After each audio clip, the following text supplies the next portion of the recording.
Eh bien, bonjour à tous et bienvenue pour cette deuxième journée sur l'hipporome de Solvala. Jérémy, le temps est une fois de plus de la partie et ça tombe bien parce que aujourd'hui ça va être du grand spectacle. Effectivement, du très grand spectacle. Elite Lopette aujourd'hui, 2 batteries qualificatives, une finale un petit peu plus tard dans la soirée, des chevaux français au départ, le tenant du titre étonnant avec Anthony Barrier, Gohan Boy avec Romain Derieux et puis Onek également et Gabriele Gelormini. On aura également un grand favori suédois sans moteur avec Björn Goop et puis également Don Fanucci Z que vous connaissez bien en France.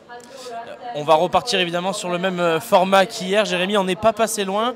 Le V75 fait 815 € à peu près chez notre partenaire The Turf. On va essayer aujourd'hui de le toucher. Et pour cela, on commence avec la première course. On rappelle que c'est la 5e course finalement du programme suédois. Exactement. Départ à 15 h, c'est le Elite Campaign, le championnat du monde des trotteurs de sang-froid avec pas mal de Finlandais au départ. C'est le cas du numéro 10, Parvelan Retu, qui est le grandissime favori. C'est un cheval dur à l'effort. Parfois un petit peu délicat, mais c'est une bonne base, je pense, ce numéro 10. J'aime beaucoup l'As BW Rune, j'aime beaucoup également le numéro 9 BW Stur avec Oriane Schillström, il sera déféré des 4 pieds. Donc As, 9 et 10, et je pense qu'il faut leur associer le numéro 3 Tangenborg qui sera également déféré des 4 pieds, qui a souvent croisé le fer avec le grandissime favori. Donc pour la première épreuve du programme, le 10 qui est le grand favori, et on peut se couvrir avec l'As, le 3 et le 9. Pour la deuxième, c'est la 6e, c'est la première batterie de l'Elite Club. Alors là, il va y avoir un très gros combat. Il y a des gros démarreurs, des gros bagarreurs, avec notamment Onas Prince, le numéro 2, qui va être tête-corde. À n'en pas douter, Don Fanucci Z qui va certainement occuper son sillage, donc les numéros 2 et 1. Et il peut y avoir du combat avec Vernissage Griffe, notamment le numéro 5, avec Gohan Boy qui lui va attendre. Et puis Que faire d'étonnant qui est ferré dans sa batterie. Ça peut être difficile pour lui de gagner, donc je tenterai l'impasse sur ses chances et je mettrai As, 2, 5 et 6 dans cette 6e épreuve. C'est un peu tôt pour voir étonnant, autant le c'est ça, autant il aura une très belle chance dans la finale, autant dans la batterie ça me paraît compliqué. Pas de problème, on passe directement à la suivante, Jérémy, la 7e. Et cette fois on retrouve Onek et Sound Motor ou encore Aylmarie. C'est vrai que ce sont les 3 favoris de cette batterie. Alors je pense que Sound Motor et Onek sont les 2 meilleurs chevaux de la course. Aylmarie me semble un petit cran en dessous.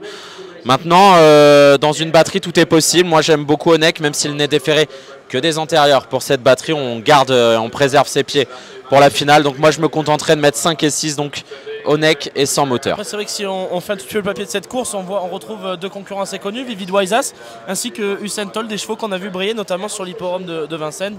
Oui, ils n'ont pas été gâtés par le tirage au sort. Le 7 pour Vivid Wise, le 8 pour Usain Toll. Et Usain Toll qui restera chaussé en plus. Donc ça paraît vraiment très compliqué pour ces 2 concurrents. Peut-être en finale, on retrouvera Mathieu Abrivard et Vivid Wise, mais pour cette batterie, ça paraît vraiment très dur. On passe directement à la 8e épreuve, 2140 mètres, un départ à l'aide de l'Autostar, Jérémy.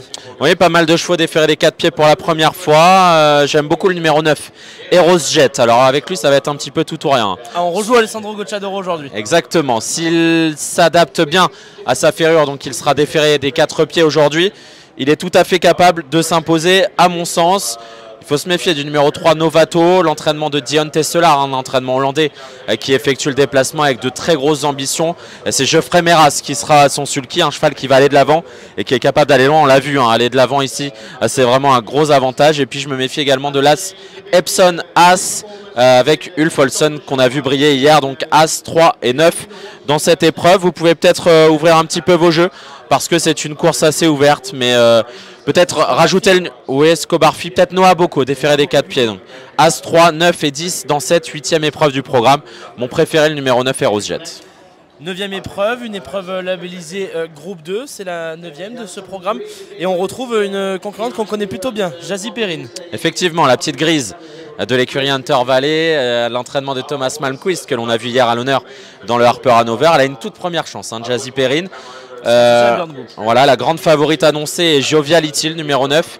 C'est vrai qu'elle a fait grosse impression depuis son arrivée en Suède. C'est une concurrente d'origine canadienne qui a beaucoup de tenue.